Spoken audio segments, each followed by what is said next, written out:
दोस्तों, सुशांत सिंह राजपूत की मौत को बीते लगभग 3 सप्ताह हो चुके हैं, लेकिन उनकी मौत की वजह को लेकर चल रही बहस अभी तक गर्म है। कुछ समय पहले दोस्तों कमाल आर खान या कहे कि केआरके के पुराने वीडियोस खोद कर निकाले गए, जिसमें वो सुशांत के बारे में कई नेगेटिव बातें करते सुने जा सकते हैं। लेकिन उनकी मौत के बाद केआरके खूब सारे वीडियोस बनाकर खुद को सुशांत का शुभचिंतक बताने लगे। केआरके की टीम ने एक नैरेटिव लॉन्च किया जिसमें बताया गया कि सुशांत को कई बड़े प्रोडक्शन हाउसेस ने बैन कर दिया था, पर अब मनोज बाजपेयी समेत कई सेलिब्रिटीज ने ट्विटर पर केआरके की क्लास लगानी शुरू कर दी है। दोस्तों, कहा जा रहा है कि केआरके की बेहुदा बातें किसी को भी बुरी तरह से हर्ट करने वाली है। दोस्तों, यहां पिक्चर में आते हैं शाहिद अलीगढ़ और सिमरन जैसी फिल्मों के राइटर अपूर्व असरानी।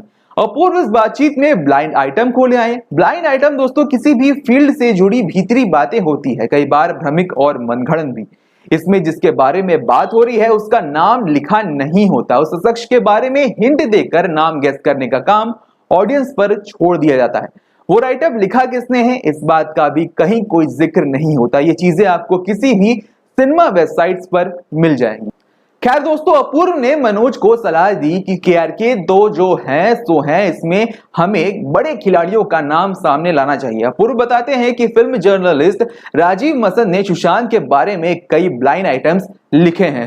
मनोज ने दोस्तों इस पर जवाब देते हुए कहा कि उन्हें राजीव मसंद के बारे में ऐसी बातें सुनकर जाहिर है बुरा लग रहा है और वो इसमें अपूर्व के साथ है, लेकिन केआरके जैसे लोगों को रोकने के लिए उन्हें साथ खड़े होना चाहिए। अपूर्व के ट्वीट पर दोस्तों कमेंट किया आलिया भट्ट की मां सोनी राजदान ने। सोनी अपने ट्वीट में लिखती हैं, मुझे ये चीज परेशान कर रही है कि इस हल्ले और गुस्से के चक्कर में डिप्रेशन और मेंटल हेल्थ जैसी असल चीजों को दरकिनार कर दिया गया। पॉइंट साफ है कि डिप्रेशन यानी अवसाद से ग्रसित होने के लिए किसी वजह की जरूरत नहीं पड़ती। ये अमीर और सफल लोगों के जीवन में भी उसी तरह से आता है जैसे किसी और की लाइफ में।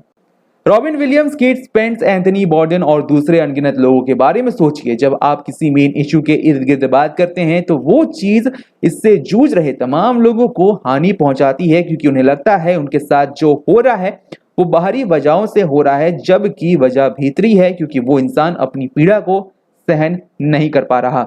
इस पर जवाब देते हुए दोस्तों अपूर्व लिखते हैं, गलत मैम, डिप्रेशन बाहरी वजहों जैसे सामाजिक अलगाव और तनावपूर्ण वर्कप्लेस की वजह से भी ट्रिगर हो सकता है। ट्विटर पर सुशांत के डिप्रेशन के पीछे की वजह की पहचान करना सही नहीं है। हमें उस कैंपेन के बारे में पता है जिसमें सुशांत को रेपिस्ट, अनप्रोफेशनल और पता नहीं क्या क्या कहा गया। इसे छुपाने की कोशिश नहीं करनी चाहिए। इस पर दोस्तों जवाब देते हुए अब सोनी लिखती हैं कि मानसिक बीमारी एक ऐसी चीज है अधिकतर लोग जिसके साथ पैदा होते हैं। मेरा सिर्फ यही कहना था, और आप किसी भी मसले के सिर्फ आधे हिस्से पर बात नहीं कर सकते। मैं ये भी मानती हूँ कि डिप्रेशन को कई चीजें बढ़ावा दे सकती है, किसी भी तरह से इस पर बात होनी चाहिए, लेकिन इन दिनों ट्विटर पर बहुत कुछ हो रहा है जो अनफेयर है। दोस्तों, सोनी के इस बात पर अपूर्व एक बार फिर लिखते हैं, फिर से गलत, अधिकतर लोग मानसिक बीमारी के साथ पैदा नहीं होते। कई ट्रिगर हैं जो शुरुआत का कारण बन सकते हैं। ट्विटर पर बहुत कुछ गलत हो रहा है, लेकिन उससे कहीं ज्यादा गलत कैंप और बुलिंग है। बड़े दुख की बात है कि इसके बारे में कोई बात करना नहीं चाहता। दोस्तों, सुशांत सिंह राजपूत ने 14 जून को अपने मुंबई वाले घर में फांसी लगाकर आत्महत्या कर ली थी। पुलिस को सुशांत के घर से एक मेडिकल प्रिस्क्रिप्शन मिला था जिससे पता चला कि पिछले कुछ समय से उनका डिप्रेशन का इलाज चल रहा है। मुंबई पुलिस इस मामले में जांच कर रही है।